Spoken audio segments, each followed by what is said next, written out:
ওনাদের পেশোয়ার কেতাব এটা। তার এই কিতাব অনুযায়ী ওনাদের পেশোয়া কি স্বাধীনতা সংগ্রামী? স্বাধীনতা সংগ্রামী তো ব্রিটিশের দালাল, ব্রিটিশের দালাল। ওনারা ব্রিটিশের দালাল ছিলেন। ওর সঙ্গে মশলা আলোচনা করবো ভাই। হ্যাঁ, এর পাঁচ দিন উনি কথা তুমি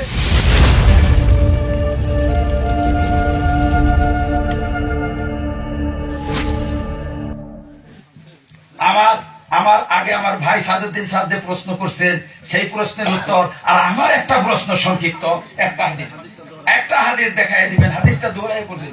আপনার টাইম শেষ হয়ে গেছে, এখন আমি টাইম দিতে পারবো না। পরবর্তী পক্ষ প্রথম পক্ষ থেকে 15 মিনিট দেওয়া হলো, আপনারা স্পষ্টীকরণ জানাবে।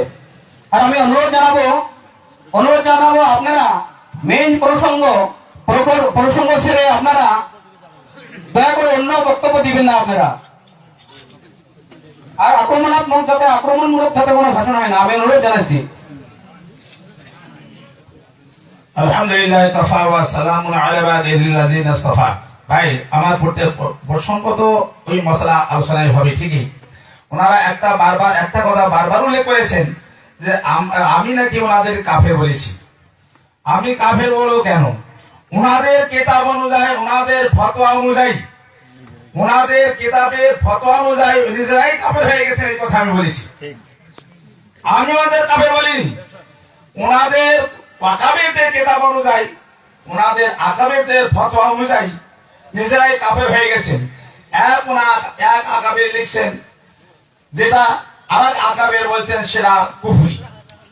এইভাবে সমস্ত কিতাবে হাওলা দিয়ে বলেছি আমি। আর একটা কথা উনি বারবার বলতে চেয়েছেন যে ভারতবর্ষের স্বাধীনতা সংগ্রামী ছিলেন যেসব মহান ব্যক্তিগুলো, যাদেরকে আমি কাফের বলতে চাইছি, তারা নাকি মহান ব্যক্তি।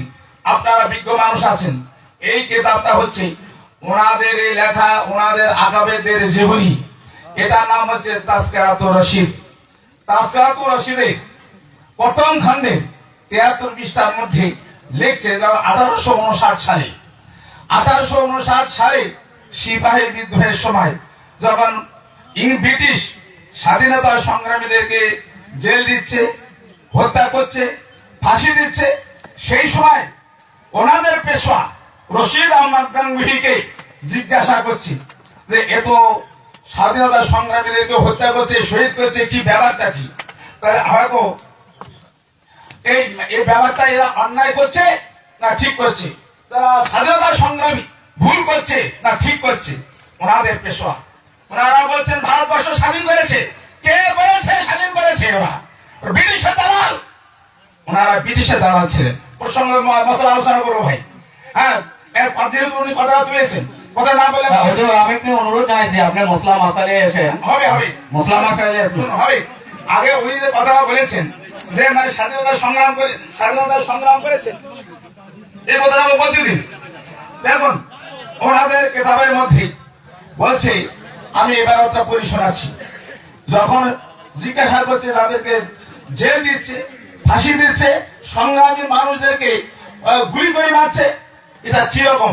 তার উত্তরে ওনাদের পেশোয়া যিনি বলছেন, যাদেরকে বলছেন স্বাধীনতা সংগ্রামী, তিনি দেশের পেশে উত্তর দিচ্ছেন जिनके सिर पर मौत खेल रही थी, যাদের মাথার উপরে মৃত্যু খেলা করছে, तारा उन्होंने कंपनी के अफियात का जमा कदर की नजर से ना देखा। ব্রিটিশের শাসনকে সুশাসনকে তারা ভালো নজরে দেখছে না। হ্যাঁ, যাদেরকে জেল দিচ্ছে, ফাঁসি দিচ্ছে, দেশকে স্বাধীন করতে চাইছে, এরা ব্রিটিশ হচ্ছে অত্যাধিক সুশাসক এবং খুব নিরাপদ শাসক, সুন্দর শাসক। অতএব এদের উপরে সুশাসকের বিরুদ্ধে বিদ্রোহ করছে বলে ওদেরকে, আর ব্রিটিশ হচ্ছে কি রহমদিল, গভর্নমেন্টের সামনে বাগাওয়াত কায়েম কা, মানে ব্রিটিশ সরকার ছিলেন খুব দয়ালু, খুব সুশাসক। অতএব দয়ালু এবং সুশাসক শাসনের বিরুদ্ধে সংগ্রাম করছে বলে ওদের জেল হচ্ছে, ফাঁসি দিচ্ছে। অতএব ওনাদের পেশোয়ার কিতাব এটা। তার এই কিতাব অনুযায়ী ওনাদের পেশোয়া কি স্বাধীনতা সংগ্রামী? স্বাধীনতা সংগ্রামী তো ব্রিটিশের দালাল, পরিষ্কার হয়ে যাচ্ছে। তাহলে ওনার জবাব আমি দিয়ে দিলাম।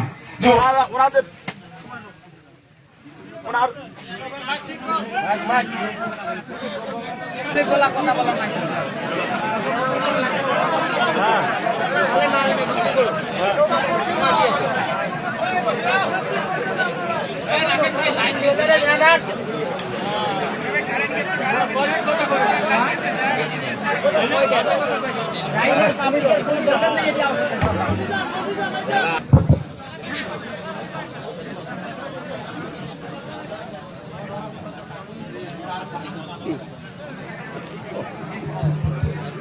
ওনারা বারবার চেয়েছেন কিয়াম মিলাদ কিয়ামে দলিল 1 মিনিট।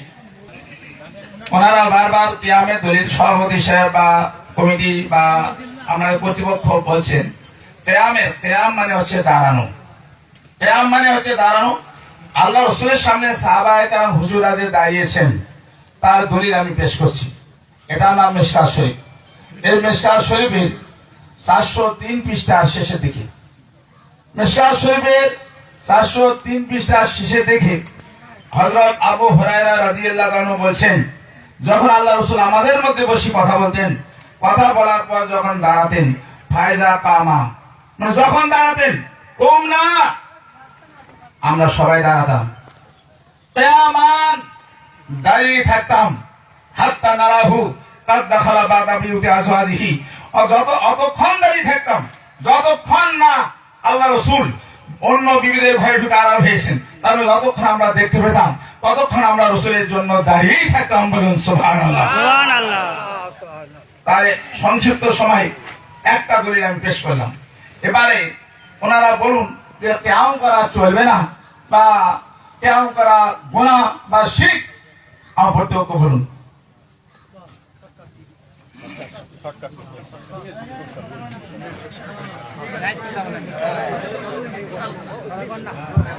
এখন আমি অনুরোধ জানাবো দ্বিতীয় পক্ষকে।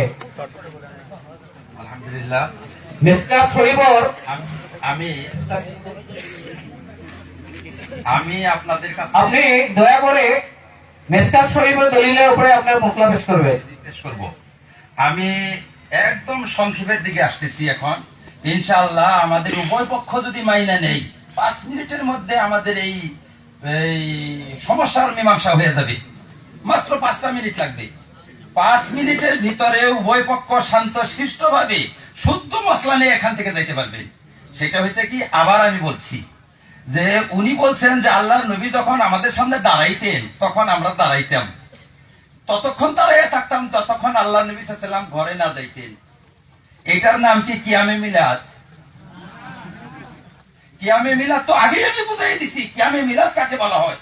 উস্তাদ আসলে দাঁড়াইতে হবে, বড় লোক আসলে দাঁড়াইতে হবে, বাপ আসলে দাঁড়াবে, স্বামী আসলে দাঁড়াবে, ছোট বাচ্চা আসলে দাঁড়াবে, গরিব লোক আসলে তাকে সহায় করার জন্য দাঁড়াবে, হাজার হাজার জায়গায় দাঁড়াইতে হবে।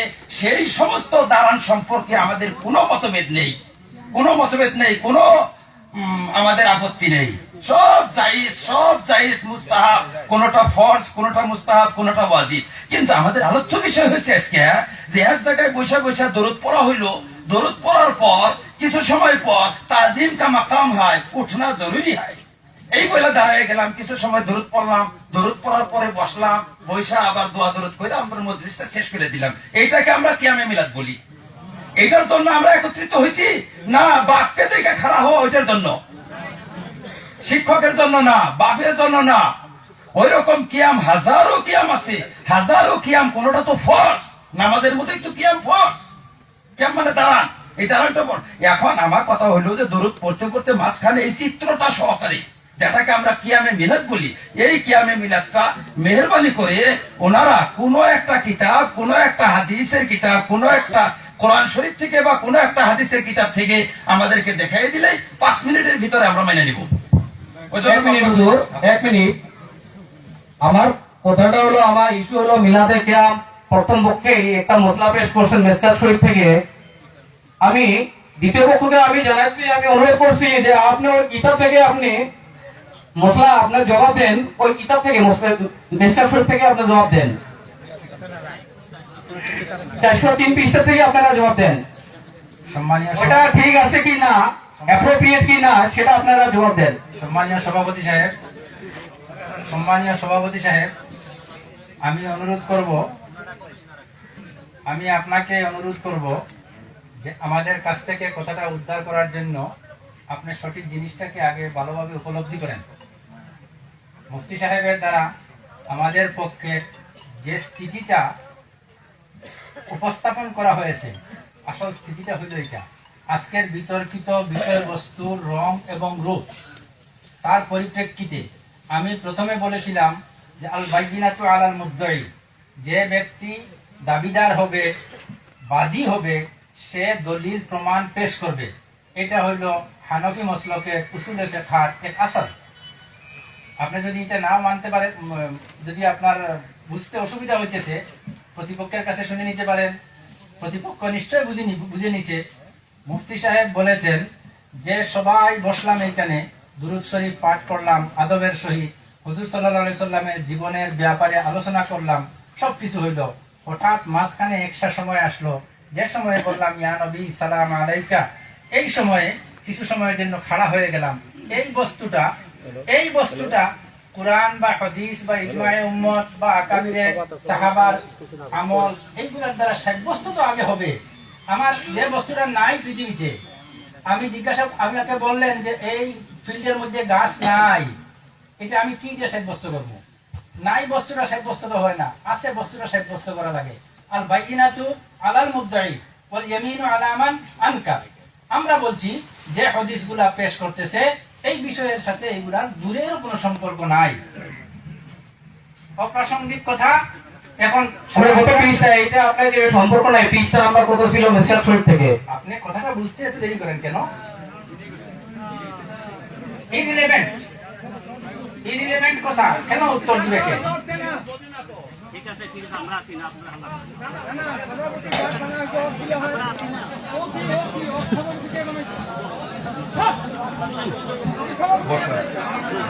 নামাজের কথাই ঠিক আছে, ওনাকে বলতে দেন, বক্তাকে বলতে দেন। একটু রাখেন। আমি সভাপতি সাহেবকে রাখেন, অনুরোধ করছি, রাখেন। একটা কথা আমি খুব সহজে বলছি, আমাদের ভাষায় বলছি যে ওনারা বলতেছে যে আমার হাতে 100 টাকা আছে, আমার হাতে 100 টাকা আছে, ওনারা বলতেছে। এখন টাকাটা বাইর করে দেখাই দেওয়া লাগে, এই যে দেখো 100 টাকা আছে। আর দ্বিতীয় পক্ষ বলতেছে যে 100 টাকা নাই আমার হাতে নাই, এই যে দেখেন নাই, আমার হাতে টাকা নাই, 100 টাকা আমার কাছে নাই। এখন যদি সভাপতি সাহেব বলে যে 100 টাকা যে নাই, ওই টাকাটা আমাকে দেখাই দেন, যে টাকাটা নাই ওইটা আমাকে দেখাই দেন।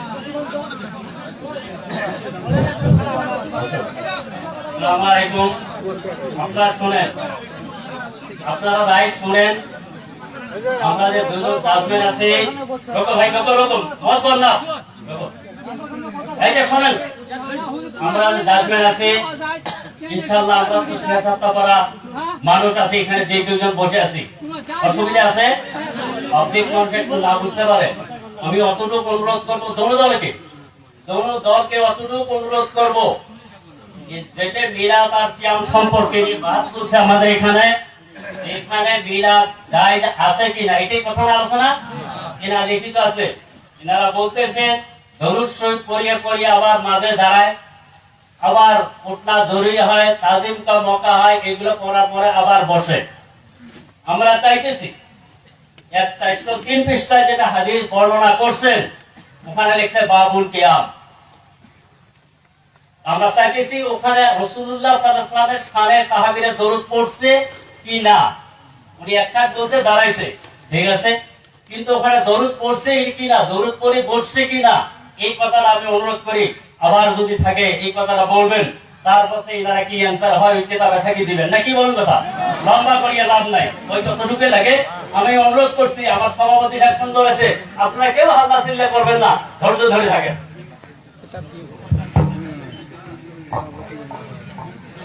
বিচারকের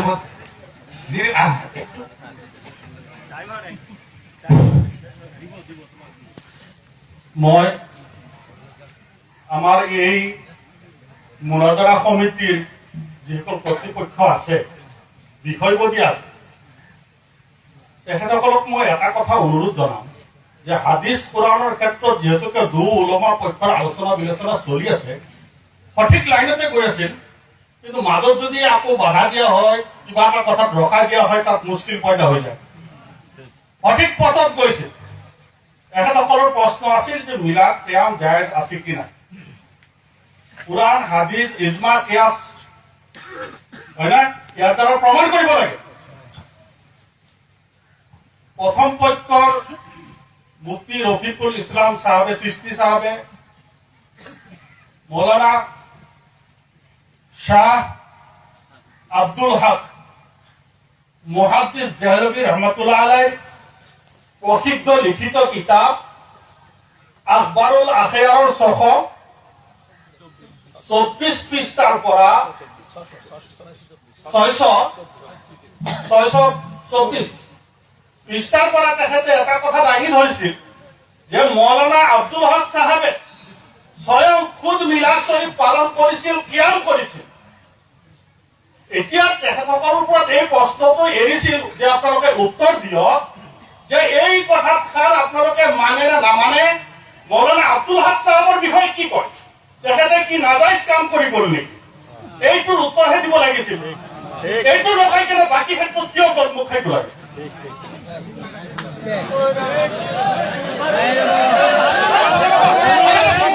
আপোনালোকে হাল্লা চিল্লা নকৰিব, দয়া কৰি অনুৰোধ কৰিছো মই আপোনালোকৰ হুলস্থুল নকৰিব। দ্বিতীয় পক্ষ মই বক্তাক মই অনুৰোধ কৰিছো আপনি কৰি থাকক। যে আলহামদুলিল্লাহ দেখেন উনি যে আকবরুল আখিয়ারের হওয়ালা দিছিলেন সেটার জবাব আমি দিয়ে দিছি। খালি ওই জবাবটাই দেই না, পূর্ণ কিতাবের জবাবটা দিয়ে দিছি আমি। যে আমরা এখানে এই মানুষের লিখিত গ্রন্থ নিয়ে আমরা এই ধর্ম পালন করি না। আমাদের ধর্মটা ঐশী ধর্ম, এটা মুনাজ্জাল মিন আল্লাহ, আল্লাহর তরফ থেকে আইছে। আল্লাহর তরফ থেকে কোরআন এবং হাদিস আইছে। অসংখ্য হাদিস আছে, কোরআনের আয়াত আছে। আমাদের সামনে একটা কোরআনের আয়াত দেখাই দিবে, একটা হাদিস দেখাই দিবে। সাহাবায়ে কেরামের 3টা যুগ, যে 3 যুগের সাক্ষী আল্লাহর নবী দিবেন, সেই 3 যুগের ভিতরে কোন একদিন কিয়ামে মিলাদ হইছে এটা দেখাই দিতে বলছি। হাদিসের দ্বারায়, কোরআনের দ্বারায় এই 3টা যুগের ভিতরে কোন একটা দিন কোন একজন সাহাবা, কোন একজন তাবী একদিন কিয়ামে মিলাদ করছেন, ওইটা দেখাই দিলে 5 মিনিটের ভিতরে আমরা মেনে নিব। এদিক ওদিক তো যাওয়ার কোনো প্রয়োজন নাই। তো একদম সহজ একটা প্রশ্ন আমার, এদিক ওদিক যাওয়ার কোনো প্রয়োজন নাই। একদম সহজ সরল ভাবে আপনি পৃষ্ঠাটা খুলে দেখাই দেন। দেখাই নিতে আবু বকর একদিন কিয়াম করছে, বা উমর একদিন করছে, উসমান করছে। আর আল্লাহ নবীর সামনে কিয়ামটা হয়েছে, কিভাবে কিয়াম হয়েছে? ইয়া নবী সালাম আলাইকা কইয়া দাঁড়াইতে হবে, তারপরে দরুদ পড়ে বসতে হবে, যেটা কিয়ামে মিলাদ বলা হয়। যখন আল্লাহ নবী আমার সামনে আসবেন, এখানে থাকবেন, আমি কি এত বেকুব, এত বুদ্ধ বেকুব, আমি এত বদ্ধ পাগল যে আল্লাহ নবী আসবেন আর আমি এখানে বসে থাকবো? আল্লাহ নবী আমার বাপ আসলে তো বসে থাকবো না, আমার উস্তাদ আসলে তো বসে থাকবো না। আল্লাহ নবী সাহাবাদের মাঝে ছিলেন, সাহাবাদের মাঝে সাহাবারা কোন সময় দাঁড়াইতেন, আল্লাহ নবী আসতেছেন দাঁড়াই এগিয়ে আনতেন, এক সাহাবার জন্য দাঁড়াইতেন। হুজুর সাল্লাল্লাহু নিজেও হযরত ফাতিমার জন্য দাঁড়াইতেন, ফাতেমা হুজুরের জন্য দাঁড়াইতেন। এই সব কিয়াম নিয়ে আমাদের আলোচনা না, আমাদের আলোচনা কিয়ামে মিলাদ নিয়ে। যে প্রসঙ্গ, ওই প্রসঙ্গ অনুসারে একটা হাদিস আমাদেরকে দেখাই দিলে আমরা মাইনে নেব। সবাই তো আমরা মানবো ইনশাআল্লাহ। হাদিসটা দেখাই দেন, হাদিসটা দেখাই দিলে হইল। আমার প্রথম পক্ষকে আমি অনুরোধ জানাইছি আপনি স্পষ্টীকরণ দেন। আচ্ছা ভাই, আমার কর্তৃপক্ষ বারবার বলছেন যে কোরআন এবং হাদিস এর বাইরে যাওয়া যাবে না, কোরআন হাদিস মোতাবেক জবাব দিতে হবে। আমার কর্তৃপক্ষের কাছে আমি বলতে চাইছি, আপনি সারা জীবন আপনাকে না সময় দিলাম আমি যে মাইকে ওয়াজ করা দলিল, এই মাইকে বাহাস করা দলিল কোন কিতাবে আছে, কোন হাদিসে আছে, কোন? আরেকটা কথা আমি অনুরোধ জানাচ্ছি আপনারা উত্তেজিত হন কেন? আরেকটা কথা আপনারা উত্তেজিত হলে হবে না, শোভা হবে না আপনারা উত্তেজিত হলে। আরেকটা কথা হচ্ছে, নামাজে আমরা নিয়ত যে পড়ি, আমি যে নিয়ত পড়ি, যে নিয়তটা কোন হাদিসের মধ্যে আছে, কোন হাদিসে আছে ওই নিয়তটা? আমরা যে নাওয়াইতুন সাল্লিল্লাহি তাআলা পড়ি, কোন হাদিসে আছে? তো পড়া হয় নামাজে কেন না? সেটা রাসূলের জামান, রাসূল নিয়ত করলেন না, সাহাবায়ে কিরাম নিয়ত করলেন না, তাবা তাবিঈন নিয়ত করলেন না, কোন চার যুগে নিয়ত হলো না, পরে নিয়ত তৈরি হয়েছে। আব্দুল হক মহাদেশ তেহলি হকের কথা যদি না মানা হয়, তাহলে নামাজের নিয়ত করাটা কি হবে? আমাদের নিয়ত করছি, নিয়ত করাটা কি কোথায় আছে, কোন হাদিসে আছে, কোরআন শরীফের কোন জায়গা আছে? এটা আমি বলে চাইছি কর্তৃপক্ষের কাছে যে আমরা যে নামাজি নিয়ত নামাজ কোন ওসালি তারা করছি, কোন কেতাবের মধ্যে আছে কোরআন হাদিস অনুযায়ী। আর তাছাড়া একটা কথা বারবার বলছে, তাহলে ওনারা কেমন মেনে নিয়েছেন, কেমন করাটা মেনে নিয়েছেন, কেমন করা মেনে নিয়েছেন। তাহলে আমরা ওনাদের আপত্তি ইয়া নবী হরফে নেতা নিয়ে সম্বোধন সূচক যে হে রসুল, আমরা যে নতুন রসুলকে সম্বোধন করে সালাম জানাই, এই জন্য ওনার হচ্ছে আপত্তি। বোঝা যাচ্ছে, আপত্তি ওনাদের হরফে নেতা বা সম্বোধন সূচক শব্দ হচ্ছে 5টি। তার মধ্যে আমরা একটা ব্যবহার করি ইয়া। ইয়া দূরবর্তী এবং নিকটবর্তী উভয় ক্ষেত্রে ব্যবহার করা হয়। যদি দূরের জন্য ব্যবহার করা হয় ওরাও চলবে, যদি নিকটে এসেছেন ওরাও চলবে। আমরা যদি মনে করি আল্লাহ রসুল আমার এখানে হাজির হয়েছেন, এটাও চলবে। আর যদি না হাজির হননি, রসুল আল্লাহ রসুল মদিনে আছেন, এটাও চলবে। তার কারণ রসুল আমাদের কোথায় আছেন, মুমিনদের কাছে কোথায় আছেন। হয়তো আরেকটা কথা বলে রাখি, যদি ওনারা আমার বলতে চান যে সামনে যখন রসুল নেই তার তাজিম করবেন কেন, তার তাজিম করা হবে কেন? বুখারী শরীফ 26 পৃষ্ঠা প্রথম খণ্ড, বুখারী শরীফে প্রথম খণ্ডে 26 পৃষ্ঠায় পরিষ্কার আছে। আল্লাহ রাসূল বলেছেন যে তোমরা, আবু আইয়ুব আনসারী হাদিস বর্ণনা করছেন যে তোমরা কখনো পশ্চিম দিকে কিবলা মুখে পেশাব পায়খানা করবে না। পেশাব পায়খানা করবে না কেন? ওইদিকে কাবা আছে, কাবা আছে, কাবা কয়েক হাজার মাইল দূরে আছে। সেই কাবা তাজিমের জন্য এখান থেকে পেশাব পায়খানা ওই দিকে মুখ করে করা যাবে না। তাহলে বুঝতে পারছি আমরা, আমাদের সুফি একটা পীর মুর্শিদ আমার দাদা হুজুর বুঝতে পারছেন যে যার তাজিম করা হয় সে সামনে থাক নাই থাক তাজিম করা চলবে। আর যদি বলি রসুল আমার কাছে আছেন, এটা কোরআন শরীফে 21 পারা সূরা আহজাবের প্রথম রুকু 6 নম্বর আয়াতে আল্লাহ পাক বলছেন নবী মুমিনদের কাছে জানের থেকেও আরো নিকটে। বলুন সুবহানাল্লাহ। হয়তো বলবেন জানের নিকটে যদি হয়, অতি নিকটে যদি হয়, তা দেখা যায় না কেন, দেখতে পাওয়া যাচ্ছে না কেন? অতি নিকটের জিনিস কখনো মাধ্যম ছাড়া দেখা যাবে না। যে চোখ দিয়ে আমরা দেখি, এই চোখের দূরে যেগুলো আছে এইগুলো সব আমরা দেখতে পাচ্ছি। যে চোখ দিয়ে দেখি সেই চোখের নিকটে যেগুলো আছে সেগুলো কিন্তু দেখতে পাচ্ছি না। দেখতে হলে কি করতে হবে? একটা মাধ্যম ধরতে হবে, আয়না ধরতে হবে। আয়না ধরতে হবে, আয়না ধরলে যে চোখ দিয়ে দেখি সে দূরে এগুলা দেখতে পাচ্ছি, নিকটে দেখতে পাচ্ছে না। তার আয়না ধরলে দেখা যাবে অতি নিকটের জিনিসটা মাধ্যমে ওসিলার মাধ্যমে দেখা যাচ্ছে। তেমনি আল্লাহ রসুল মজলিসে আসেন কিনা, হাজির হলেন কিনা, এটা আমাদের পীর মুর্শিদ ওসিলার মাধ্যমে আমরা জানতে পেরেছি, বুঝতে পেরেছি। এই জন্য রসুলকে সম্বোধন করি, আমরা সালাম পাঠ করি। আরেকটা কথা হচ্ছে কি, আমরা কিন্তু মিলাদ মাহফিল বা জলসার মাহফিল একবার মিলাদ হয় না, একবার ক্যাম হয় না। প্রত্যেকটা বক্তা যান আর ক্যাম করেন, প্রত্যেক বক্তা যান, একটা মাহফিলে কমসে কম 7-8 বার সালাম পাঠ করা হয়, শেষে হয় না। অতএব আমি কর্তৃপক্ষের কাছে বলতে চাইছি যে এই যে রসুলের শানে সালাম পাঠ করা যাবে না, একটা দলিল পেশ করুন কোরআন এবং হাদিস মোতাবেক। আমি একদম সহজ সরল ভাবে বলছিলাম যে এই 3টা যুগের ভিতরে কোনদিন কিয়ামে মিলাদ হয়েছে কি না, এই কথাটা বললেই হইলো আমাদেরকে। যদি হয়েছে দেখাই দেন, আর যদি হয় নাই তাইলে বেশি কৃপণতা না করে খালি বলেন যে হয় নাই, হয় নাই, এতটুকু বললেই হইলো। বেশি কিছু পজ করা লাগবে না। এবার নিয়ত কেন করি, কেন দাঁড়াই, কেন নিয়ত করি, কেন এই মাইকে ওয়াজ করি, এই সব বিষয় আমাদের আলোচ্য বিষয় না, এগুলো সব আলোচ্য বিষয় না। আমরা খালি এতটুকু চাই যে কোন পূর্ণ কাজ আমরা রাখেন, কোন পূর্ণ কাজ, যে পূর্ণ কাজটা সাহাবায়ে কেরাম বুঝবেন না আর আমরা বুঝে নিব, তাবিঈনরা বুঝবেন না পূর্ণ, তাবিঈনরা পূর্ণ কাজ জানবেন না আর আমরা জানবো, এটা কেমন কথা? আমার যারা দিন আমাদেরকে শিখাইছেন তারা জানলেন না এটা একটা পূর্ণ কাজ, একটা নেকির কাজ, তারা জানলেন না, আমরা জানতে পারবো নাকি? কারণ এটা তো এমন কোন বস্তু না যে পরবর্তীতে আবিষ্কার হয়েছে।